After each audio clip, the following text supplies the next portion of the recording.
So hello and welcome to Living with Lions, the Mountain Lion Foundation's monthly webinar series. My name is Gowan Batiste. I have the honor of serving as Coexistence Programs Manager for the Mountain Lion Foundation.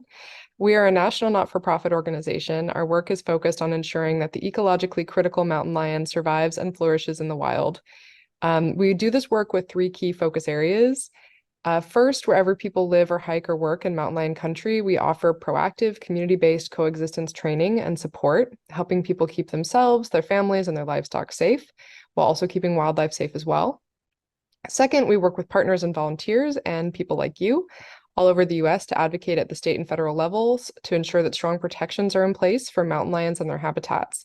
We stand up for lions wherever they're being overhunted or persecuted, and that's especially important because lions make ecosystems healthier, and healthier ecosystems are more resilient in the face of climate change. Third, and importantly, we do a lot of educational programming to correct misconceptions and help people and decision makers understand just how important they are and how straightforward and cost-effective it can be to coexist peacefully with mountain lions. With our Living with Lions webinar series, each month we cover a new angle on how people and mountain lions can peacefully coexist. Please feel free as we go through this. This is going to be a great presentation to put your questions in the Q&A as they come up as the presentation is going.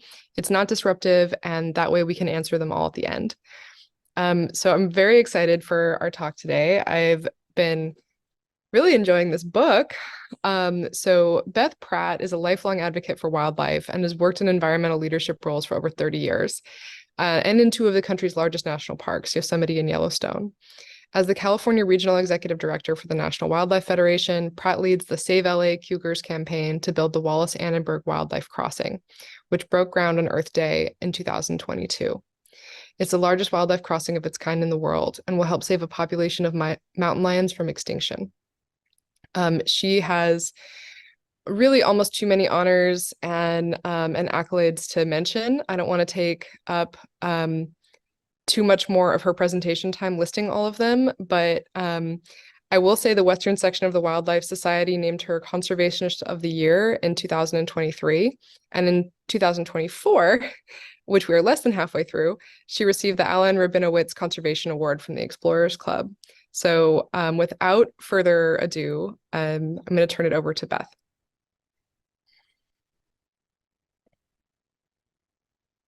Thank you.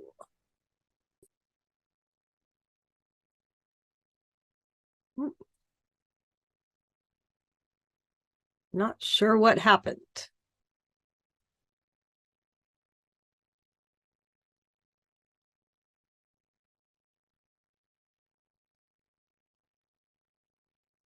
There we go. Does that work? I tried to turn on the video, but I was prohibited. Thank you all for being here. And I'm really excited. It's never hard to talk about P22 and his legacy in the wildlife crossing. And thank you to the Mountain Lion Foundation for having me as well. I think you can see my screen. Is that true? I just want to make sure. It's a little, I can't see it. So, but it's, to me, this is one of the most hopeful conservation projects of our time, mainly because of how P22 people responded to P22 all over the world, and also that it took conservation and put it into action because of the love of an animal.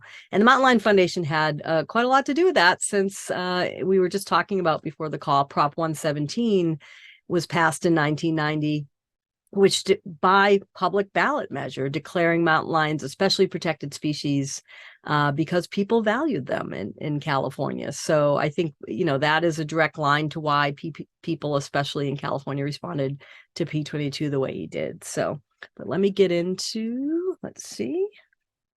All right. So P22, I think most people here know P22, but if you don't, he was the very famous Hollywood cat made famous by Steve Winter's incredible National Geographic photo here that appeared in the December of 2013 issue. Before this photo, P22 was kind of a B-lister, kind of a local celebrity, and this propelled him into sort of worldwide fame. But, my favorite photo of P22 is actually this other Steve Winter photo, which really shows what P22 dealt with. This was his existence, that we celebrate him, and he made this miraculous journey across the 101 and the 405. Most of his relatives died trying doing that. None of his relatives had been successful to make it to Griffith Park. He was the first one in decades, but he was essentially stuck. It's not that he shouldn't have been in Griffith Park, but it was a really small territory, 8 square miles as opposed to 100 and 150 square miles for most males. So it's just that he couldn't come and go. And so he kind of looked at these freeways and I think made a big trade-off. It's not too bad here, plenty of deer, won't have a girlfriend, but I ain't not going across those 2 freeways again. So this to me is the reality of what these mountain lions in these urban areas are living, and that what we need to fix. But he did have kind of a surreal existence. This is the cutout that we used in the campaign. He had a big celebrity following. P-22 is like any other celebrity in Hollywood. I nicknamed him the Brad Pitt of the cougar world because he was beloved like Brad Pitt, a handsome, little challenge with his dating life as well. And I love how the LAist picked up on this. It was great. We had just never seen really a wild animal or a wild mountain lion go to this level of fame. He was a question on Jeopardy. You've made it when you were a question on Jeopardy. He also ended up in the dictionary. Again, you've made it when you are cited under Puma as as the definition of it. But for me, what I love about his celebrity is it was really used for good. And here we have some students at one of our P22 days. And yes, there is a P22 day. This year it'll be October 19th. It's our 9th annual. We had 15,000 people last year. And it just shows how the connection to this cat has always just been meaningful. These kids learned how to build wildlife crossings in their classroom because they wanted to do something for P22. That to me is the ultimate use of celebrity. But even in his death, and P22 had to be humanely euthanized in the December of 2022. It was really hard, but I try to think he lived much longer than most male mountain lions. 12 years old is nearly geriatric in mountain lion world. And indeed, he probably would not have lived that long except for this sort of, island existence he had. Another male probably would have knocked him out. And he wouldn't have suffered things that you usually don't see because mountain lions typically don't live this long, like heart disease and kidney failure. And he was also hit by a car, and it was the right choice to euthanize him. But his death has not lessened his impact, and I love that about him too. Is you kind of think of like Jim Morrison or Marilyn Monroe, these other Hollywood figures who still live on and are bring a lot of meaning to people, even though they're not with us anymore. And I think P22 is no exception. His celebration of life crashed Ticketmaster like Taylor Swift. It sold out. We had 6,000 people there and, probably millions more tuning in virtually. I'm going to play the clip from sort of the highlights of the celebration of life because I think it shows again just how much meaning he brought to so many different people. And to me, that's quite a legacy for this cat. Thousands packed the Greek Theater today to celebrate the life of P22, famous mountain lion who lived for years in Griffith Park. Only in LA would a beautiful wild animal like P22 come and live, and residents would demand and clamor that he be allowed to stay here, and stay he did for over a decade. P22 is way more than a celebrity. He is an important ambassador for urban wildlife. P22's legacy will live on in his contributions to wildlife conservation and also our heightened awareness of how to live in harmony with nature. And he even got me to the Greek. The LA Times calls him the most famous animal since Lassie. But there was 9 Lassies and there was only one P22. I have the distinct pleasure of being P22's representative in Congress, where one of my highest priorities has been to protect more of the public lands that P22 called home. That work will continue with P22's spirit guiding us every step of the way. California is demonstrating people and nature can thrive together. We need to not just live in harmony in nature, but we have to recognize that we are nature. And what happens to them happens to us. We are all connected. We have been part of one of the greatest wildlife stories in history, all because we realize the most important thing we can do for another being is to let them be who and what they are. P22, you inspired me to become an architect so I could build more wildlife crossing bridges to support the movement of wildlife. Thank you. He changed us. He changed the way we look at LA as he inspired millions of people to see wildlife as their neighbors. We are part of nature, and he reminded us of that. It's amazing that he persisted for 10 years and that you all and everyone coexisted with him in an amazing way for that time. So I just want to say to P22, thank you for the lessons that you taught us. Thank you for the impressions you made on us. And thank you for the legacy you left us. Long live P22. All right, and I want you to sing along with me. P22, P22, you left behind a lot of friends and cougar poo. P22, oh P22, all of Los Angeles is gonna miss you. That Rainn Wilson song, it gets me every time. He actually wrote that morning. It was pretty funny. But you know, all throughout this, what to me has been great is the impact beyond LA and California. The world really watched what was happening for P22's entire life and how LA was okay living with mountain lions. And not only that, but we were building this crossing, which is, you know, really, again, P22's legacy. Here's the Wall Street Journal covering P22's death. You know, not known for being a green newspaper. Rolling Stone magazine covered his death. Again, normally you don't see mountain lions or environmental stories in Rolling Stone. He was trending on Twitter the day he died, which, you know, I think it's probably the first time in history a mountain lion trended on Twitter. So it was just, for me, again, a really hopeful thing that we could come together around the world in a moment where we were grieving, but we also recognized collectively what this animal had meant to us. And what he meant to us, a lot of us, was we wanted to do better. And I think, you know, this CNN article really nailed it, which is he led us to take action.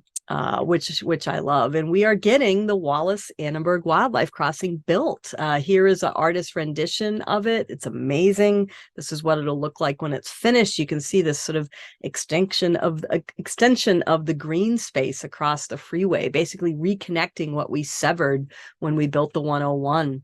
Here I am with Gavin Newsom and Wallis Annenberg and others at groundbreaking. What a day. I've been working on this project now for almost 13 years. So it was great to actually see it come to fruition.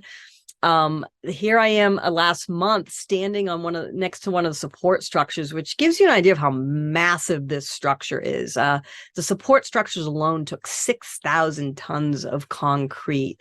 And I have to say, I just get emotional every day watching the progress.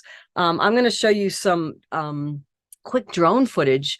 We had for a while the support structures, so one on each side of the freeway and in the middle were being built. What we just started lowering these girders. They are basically the horizontal supports for the bridge. And wow, is it kind of magical to see this? Let me just play this quickly.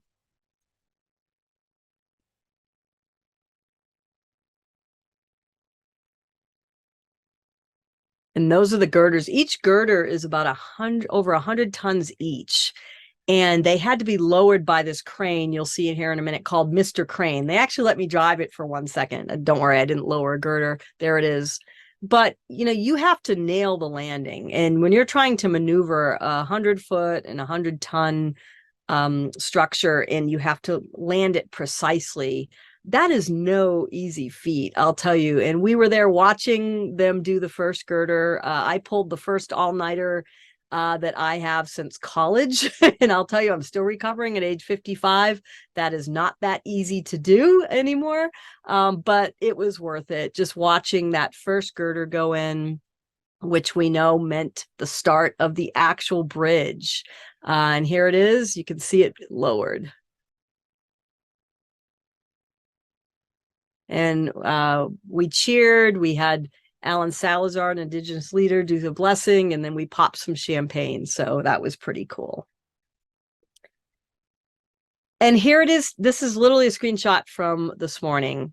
or last night, I can't remember, but in the last 24 hours. And you can see there's 82 girders they have to put in, and we will be finished on Monday, it looks like. So the bridge is starting to become a bridge, which to me is just, it's hard not to get emotional. There's still a lot to do. You see the road at the lower, that bottom of the screen there in that photo, that's Agora Road. We have stage 2 where we have to extend the structure over that. So we still have a couple years left to completion, but animals are already starting to use it. And I would get to have you guess what the first animal is that used it, but I never would have gotten this. Indeed, we've been taking bets among the project partners. What's the first animal that is going to use the crossing once it's done? And this animal was not one of them, but it was a barn owl. And this is a pretty cool story in that Travis Longcore, who is a incredible urban wildlife scientist, he studies light pollution. He's advising on the project because we have to make sure that we do not have light deterring animals trying to cross the crossing once it's finished. So he was out there with some of his students taking some light readings, and they witnessed a barn owl fly right over where the bridge is. Okay, so flew right over the structure. Well, why is that significant? Well, here's a photo from when they were there, and you can see that where those girders are, where the bridge is being placed, it is now dark.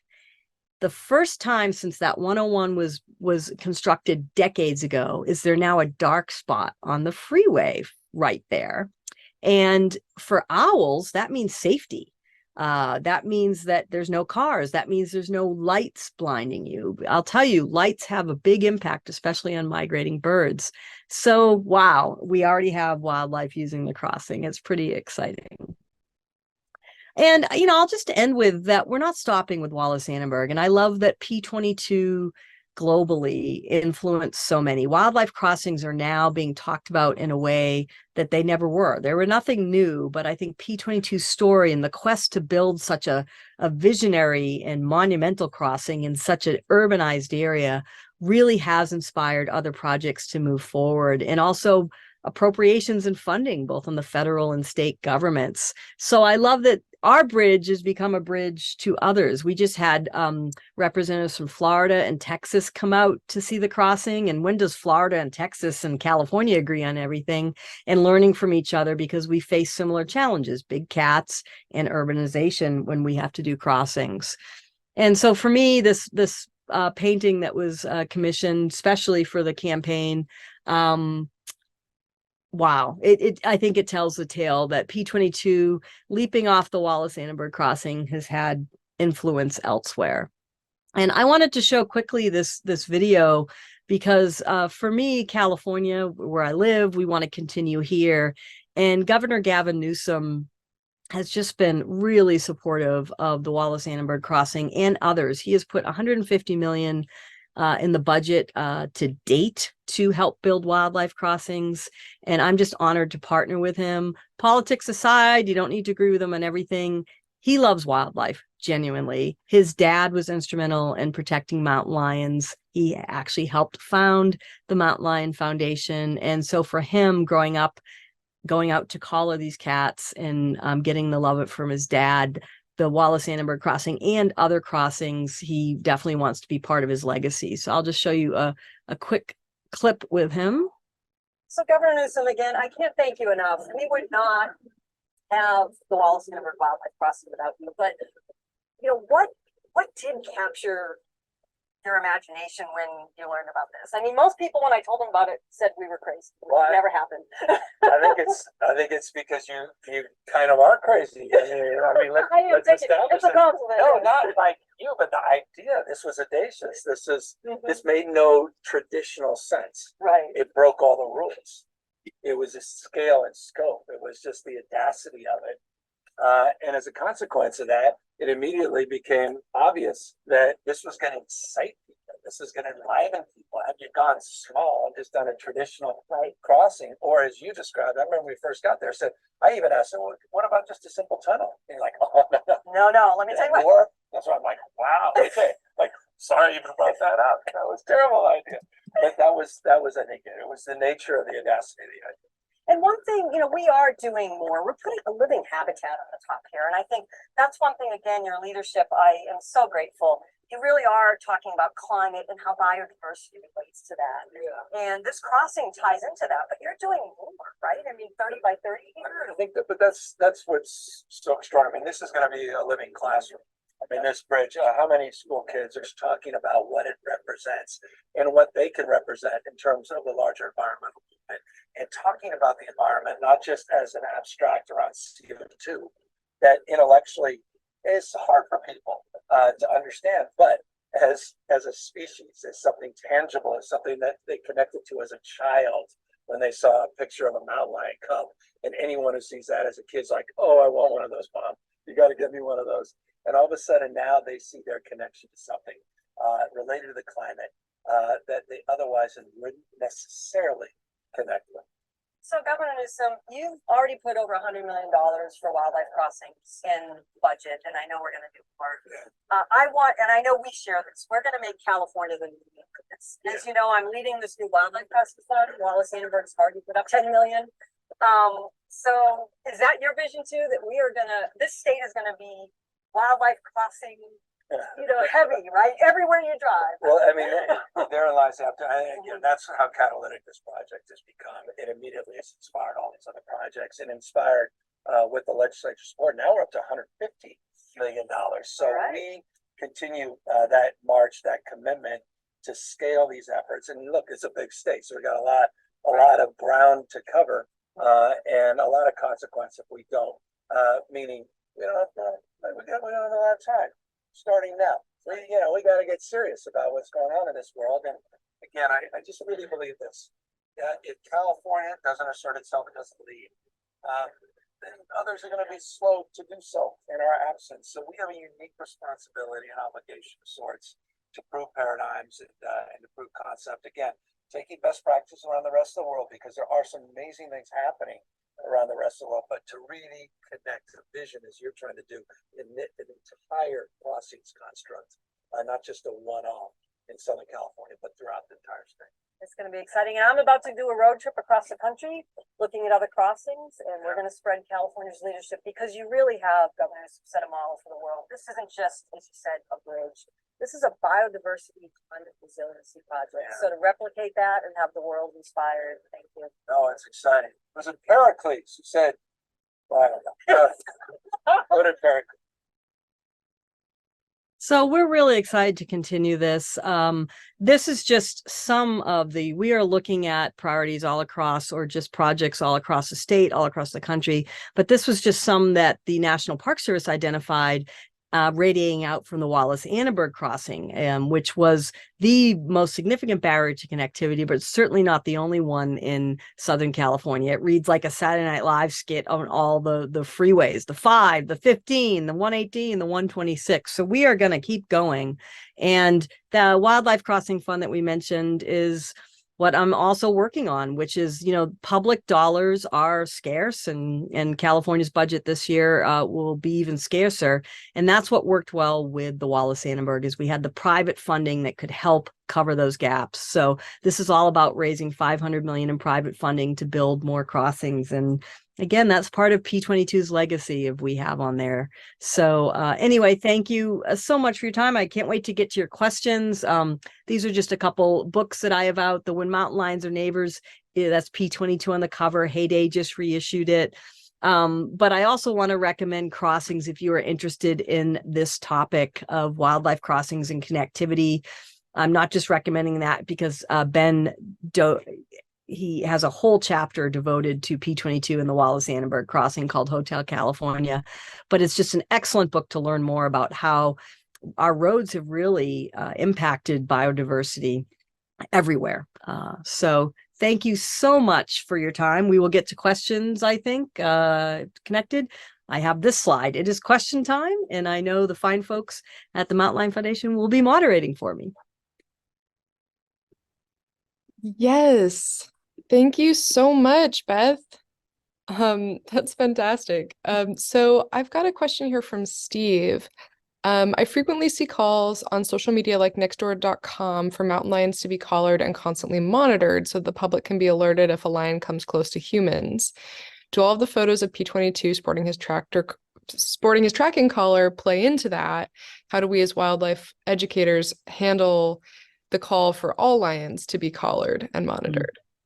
That's a really good question. I just tell people, because we get that request a lot. We also get a request like, if somebody sees it on the camera, can you report it? But there's no way you would be able to track every mountain lion. It's just impossible. But I tell people it doesn't matter. Like the alert, if a mountain lion's in your territory, well, there could be 10 mountain lions who are not collared who are in your territory. I just tell people, you live in California. 50% of California is legitimate mountain lion habitat where they can survive. You should just always assume a mountain lion is there. So it's, I think that the collars will only get you so far, but I see it as a pretty faulty warning system, because then if you're not being alerted, are you going to assume there's no risk and, sort of do things that may put you more at risk from conflict with a mountain lion? So I think the research collars are, the worth in itself is for research. We know we wouldn't have a Wallis Annenberg crossing without some of the mountain lions being collared, but it's not practical. Indeed, collaring a mountain lion is no easy feat. It's also not easy for the mountain lion. So to have a collar on every mountain lion, that's 1,500 to 4,500 in the state. Boy, that would be tough. Yeah, absolutely. Mm. So here's a question from Erin. How do we get crossings across state roads locally? This has been such a big project. How do we replicate it? Yeah, I mean, that is a really good question, which, we're working on. A lot of other great groups are working on. I think, first of all, we've seen a seismic shift in Caltrans. And I think, their director, Tony Taveras, right now, he was the district director for the Wallis Annenberg. So you now have a director very supportive of doing crossings. But even if they're non-state roads, I think that people in general, the awareness is up there. I'll tell you, being working on crossings now for 13 years, the number one barrier is money. It really is. I mean, the thing about what I love about wildlife crossings, they're not controversial. You don't really see people, oh, we're anti-wildlife crossing. They work. These crossings, there's been decades of wildlife crossing science. I love it. It's an environmental solution we absolutely know work. You're looking at 97% success rates, up to 97% success rates wherever they're put in. It's really, when you get into it, it's money. Caltrans will even tell you that. With the Wallis Annenberg crossing, when I first got into it, Caltrans said to me, listen, we'll build it. We just don't have budgets for these things. And we can't be taking money away from, bridge repair and stuff. And so that's where it, for me, very early, it became evident we needed to pull in private funds. Now, ideally, I would love to be out of a job. I think that these should be embedded in transportation budgets everywhere, but they're not right now. So until we get there, the biggest barrier is money. So to your question, how do we get them everywhere? Listen, there's a desire to do it. The science is there. We know how to do it. It's just, we're going to have to work on funding. And that means A, on the private side for now, but B, supporting legislation, supporting elected officials who will work towards embedding these in transportation budgets long-term. Awesome. Yeah, thank you. So we have a question asking that there was an article from last year that mentioned a permanent memorial near Griffith Park, and if you knew if anything was happening with those plans. Yeah, really good question. We actually just had a meeting about this with some of the elected officials involved and Friends of Griffith Park and the Parks Department. So I think we are looking at it. It's not, unfortunately, it's not as easy as you'd think. But yes, we've talked about a few things, some mural. There is a mural that will be going up. We have a couple other murals outside the park planned, but I do hope you'll see by this fall some sort of RFP on whatever artistic installation we choose in the site. We definitely are working on it. He will also be memorialized at the Wallis Annenberg Wildlife Crossing site ultimately. And then, of course, we're working on, we work with muralists, Jonathan Martinez and Corey Matty, and we've done a number of murals and we'll continue to around the city. But yeah, stay tuned. We are working on it, and we will have something in Griffith Park permanently for him. Absolutely. If James Dean gets a memorial, P22 does. Awesome. Let's see. So this is a question that I know is pretty, it's coming up for all of us right now.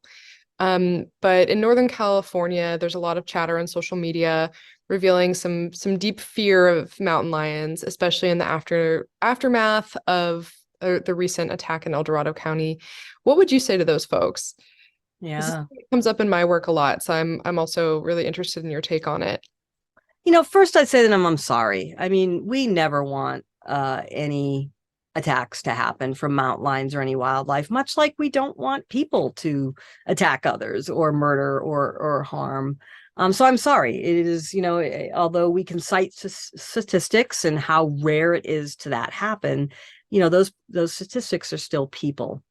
But what I do when I, do get these questions or get into discussions with people who that fear comes up is I just ask people to put the fear in perspective. I think that, we need to first realize that the risk of attack by mountain lions or any wildlife is so low. Your stepladder, is more a danger to you than any wild critter, really. And California, with 100 million people, 40 million people over the last 100 years, there have been about 24 attacks. Now, again, those are still people. We don't want it to happen, but the risk is almost nothing. These mountain lions live among us all the time and they really, for the most part, don't want anything to do with us. So you take more of a risk every day getting into your car. We lose on average up to 4,000 people a year just in California alone from freeway accidents. We take risks all the time.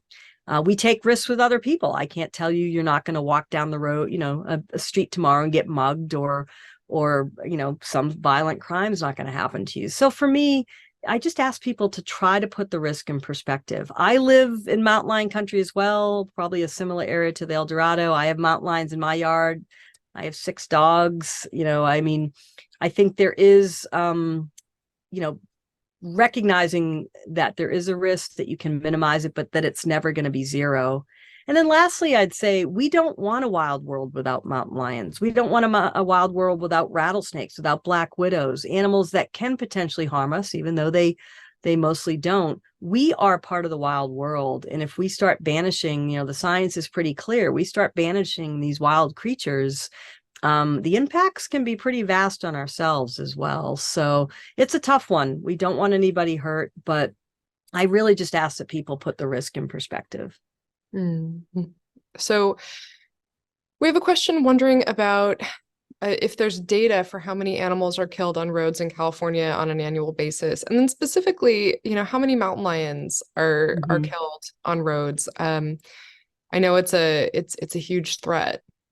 Yeah, the quick answer is we don't have like really great data because, as roadkill is hard to track. Sometimes it's gone before it's counted. The animal gets hit and walks off the roadway and then nobody knows it's happened.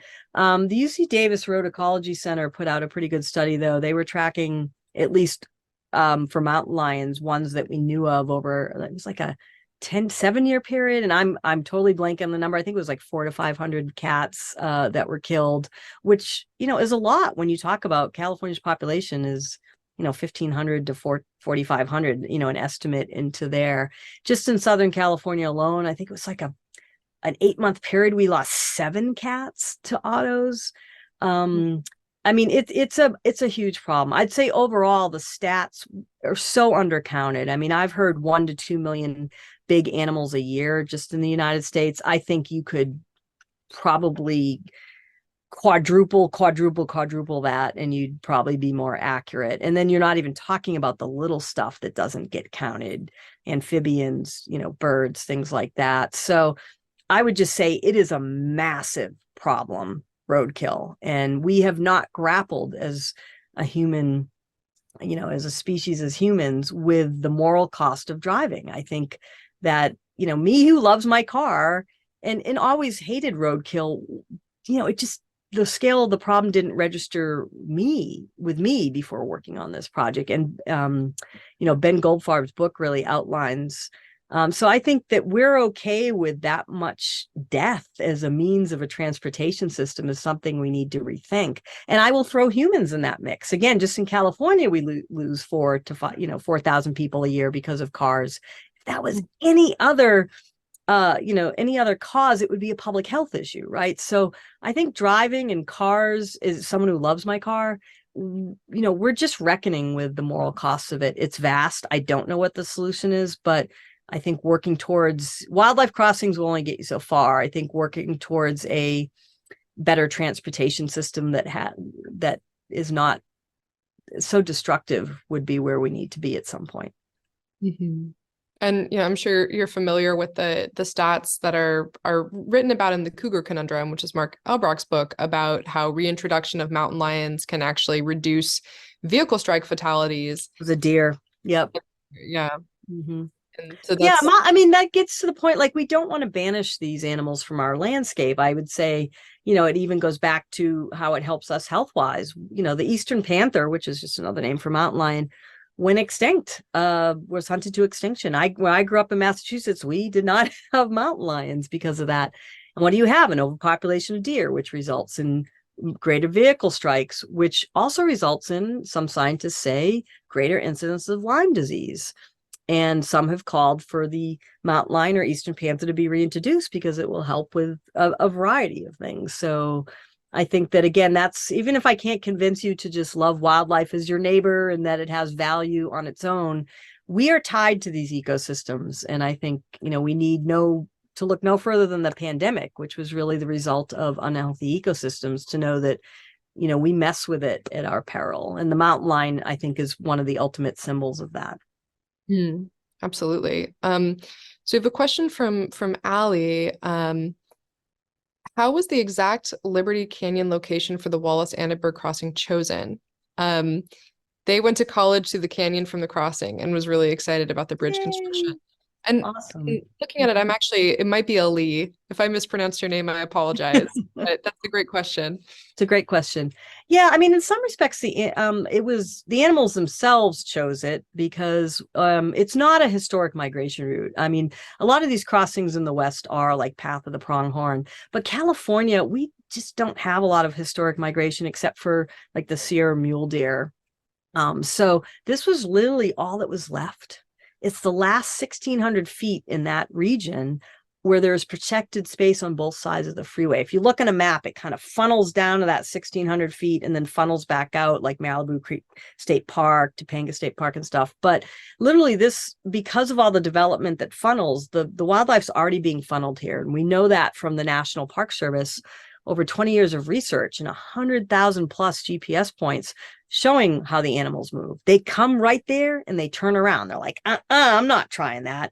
And I'll tell you, I've stood there at 2 a.m. and wouldn't even try it. The traffic never slows. So this place is kind of a natural funnel. We had nowhere else we could put it because you need that protected space, which made it kind of an engineering nightmare, to be quite honest.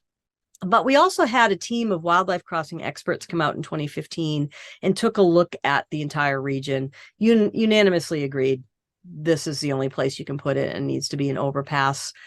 So yeah, it actually, the animals and how we built up the landscape kind of gave us only one shot here, and that was it. Right. And just to circle back a little bit to your presentation, I wanted to remind everybody who's listening that Ben Goldfarb, whose book you were showing, he was actually one of our recent webinar guests, and he was talking about his book on crossings. It was a great discussion, and it's currently up on our YouTube channel. So if anybody wants to, further explore this topic, I've also his book is over on this bookshelf, and it's a fantastic one, and it's excellent.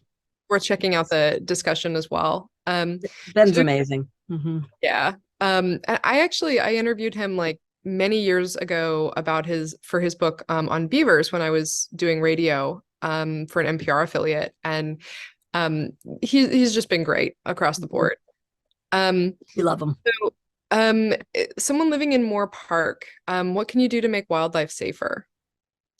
Yeah, it's, I mean, I think let me start from we need to, right? I mean, I think we know now one of the number one threats to wildlife is a loss of habitat. And I feel like if you had to sum up my job in a sentence, it would be, I want people to see wildlife as neighbors.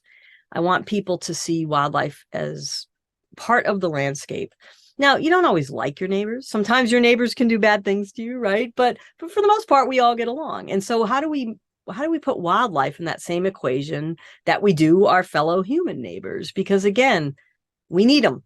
We might not think so, but we pull ourselves out of the natural landscape at our own peril. So what can you do to make wildlife safer? I think there's a host of things you could do to just start right at home. Very simple things you can do. One is, is look at if you are doing things that may increase the risk of conflict. Start with, I always start with animals. So I have 6 dogs and 2 cats. I also have a turtle, a bearded dragon. But anyway, my 6 dogs are in at night. They have a 8-foot fence when they are out. They never run loose. So I have mountain lions, bears, coyotes, bobcats, everything in my yard. Sometimes I get up on my trail camera coming right up to the fence.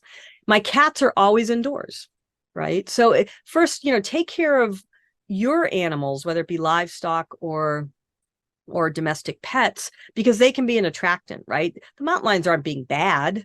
They just think they resemble your natural prey and they're easier to catch if they're fenced in. So the reason that makes not just your pets safer, but wildlife, because when a mountain lion or coyote starts preying on pets or livestock, that puts them more at risk to be killed or penalized, right? Other things you can do, a big thing, stop using those poisons, stop those rat poisons. That impacts wildlife large and small. I think, what is the stat? They tested mountain lions across the state. I think like 90% of them had exposure to these poisons. P22, when he died, had exposure to multiple poisons. It's not what ultimately killed him, but certainly in 2015, he also had, they had to treat him for it.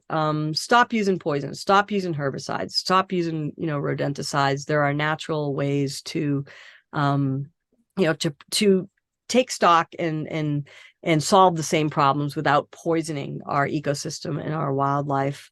There's a whole host of things you can do. Turn off your lights at night.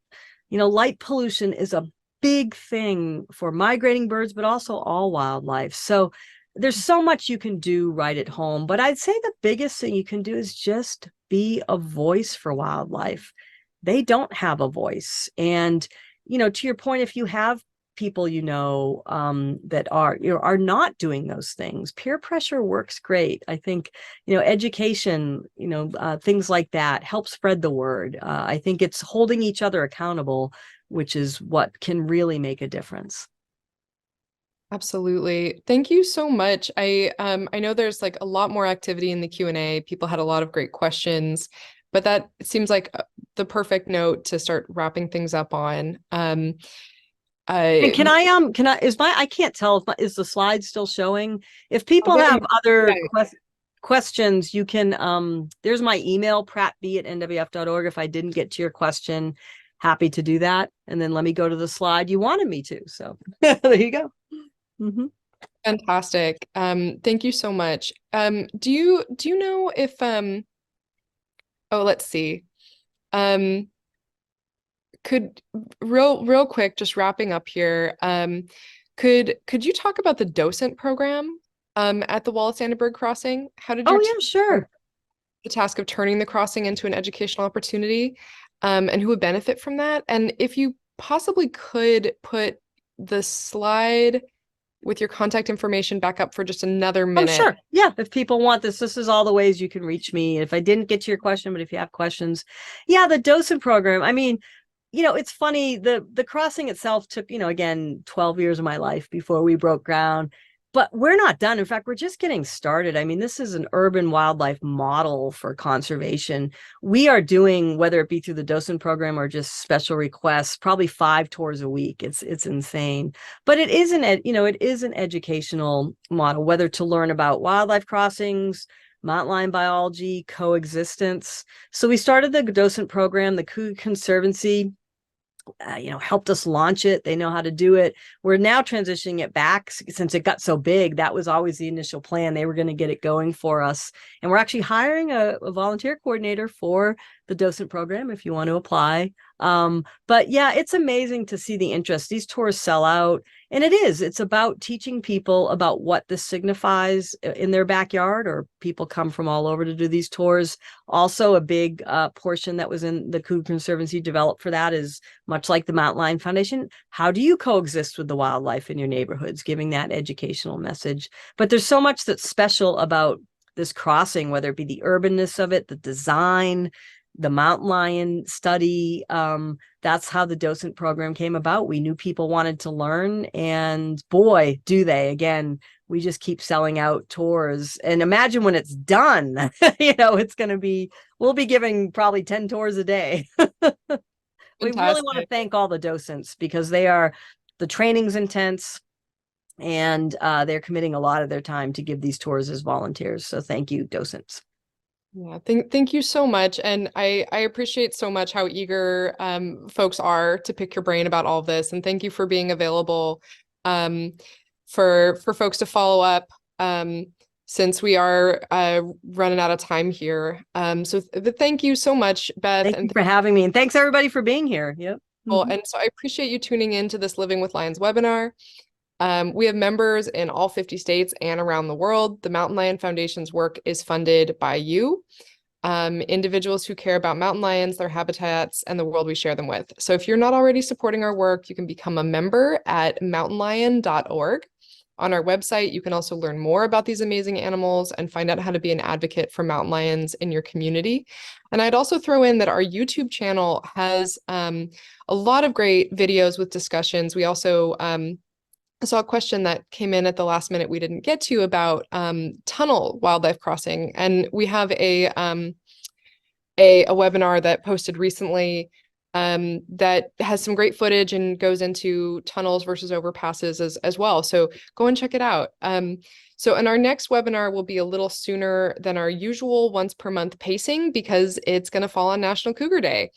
It is on June 12th, and it's a conversation with Dr. Will Stolzenberg. So we look forward to seeing you there, and watch for the registration announcement. So thank you all so much. And Beth, thank you again. It was so great to get to spend some time with you. You too. Look forward to seeing you all again soon. Yep. Thanks, everybody. Thanks, Mountain Lion Foundation.